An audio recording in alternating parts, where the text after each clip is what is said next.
سلام دوستان، این اصلا توجهتون رو میخواستم به این دو کرسی بیشتر جلب کنه، چون هر دو هم زمان درخت بودن، درخت سرسبز مثل این درخت ها، و بعد که به قول عمرشون شاید پایان یافتی و اجبارا بریدند و کار به درجه رسید که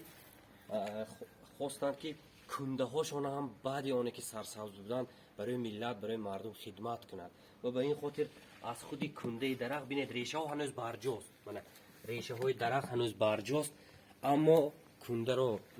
نکافتند، نکندند و از این یک کرسی ساختند. و این کرسی اینش هم که بعد بریدن دیگر نکافتند، مثل یک کرسی استفاده بردن. هر دو این کرسی عجیبه که کندکاری کردند و ساختند در نزد کاخ فرهنگی ناحیه رشت است. زنده باد دست گلی حاجی عبدالعزیز هم جشتگی. بله، اینجا عجیب است که شاعر دوستی عزیزی ما خدایداد زین‌الدین باز هم اعلام میکنند که حافظ بسیار معروفی تاجیک حاجی عبدالعزیز که به نامش دانشکده به فکرم صنعت هست در خوجند، همین کاخ فرهنگ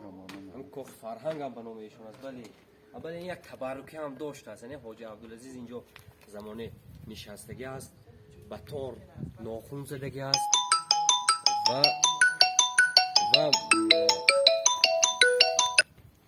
و زنده باد دست گلی تاجیک، زنده باد هنر.